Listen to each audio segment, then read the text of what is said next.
देशनौक से इस समय की सबसे बड़ी और ऐतिहासिक खबर सामने आ रही है। मां करणी की 100वीं भव्य महाकथा का शुभारंभ आज मां के पवित्र धाम देशनौक में अत्यंत श्रद्धा, भक्ति और उल्लास के वातावरण में हुआ।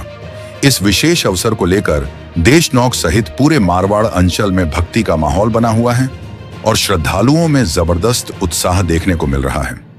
महाकथा के पहले दिन दोपहर ठीक 2 बजे भव्य कलश यात्रा का आयोजन किया गया, जिसमें लगभग 7 से 8 हजार महिलाओं ने उत्साहपूर्वक भाग लिया।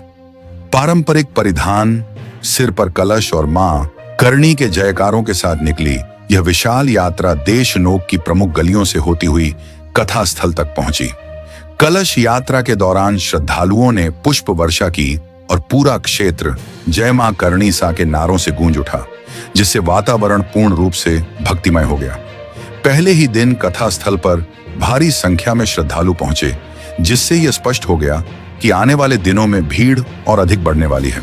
मां करणी कथा के लिए बनाए गए विशाल पंडाल को विशेष रूप से आकर्षक सजावट, सुंदर लाइटिंग, भव्य मंच और सुव्यवस्थित बैठने की व्यवस्था के साथ तैयार किया गया है।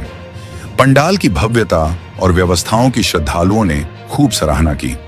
कलश यात्रा के पश्चात मां करणी की 100वीं महाकथा का विधिवत शुभारंभ किया गया। इस दौरान प्रसिद्ध भजन गायक किन्नू बन्ना ने मां करणी की के भजनों की भावपूर्ण प्रस्तुति दी, जिन पर श्रद्धालु भाव विभोर होकर झूमते और जयकारे लगाते नजर आए। भजनों ने पूरे पंडाल को भक्ति रस से सराबोर कर दिया। इसके बाद कथावाचक डॉक्टर करणी प्रताप सिंह ने मां करणी की दिव्य स्तुति के साथ कथा का आरंभ किया। उनकी ओजस्वी वाणी, भावनात्मक प्रस्तुति और मां करणी की महिमा के वर्णन ने श्रद्धालुओं को गहरे आध्यात्मिक अनुभव से भर दिया। पंडाल में मौजूद हर भक्त मां करणी की भक्ति में लीन दिखाई दिया और वातावरण में शांति, शक्ति और श्रद्धा का अद्भुत संगम देखने को मिला। आयोजन समिति द्वारा श्रद्धालुओं की सुविधा को सर्वोपरि रखते हुए निःशुल्क भोजन, भंडारा और रुकने की समुचित व्यवस्था की गई है, ताकि देश विदेश से आने वाले भक्तों को किसी भी प्रकार की असुविधा न हो। साथ ही पेयजल, चिकित्सा सहायता और सेवा शिविरों की भी विशेष व्यवस्था की गई है, जिससे यह आयोजन सुव्यवस्थित और सफल रूप से संचालित हो सके। मां करणी की यह 100वीं महाकथा धार्मिक ही नहीं बल्कि सामाजिक और सांस्कृतिक दृष्टि से भी अत्यंत महत्वपूर्ण मानी जा रही है।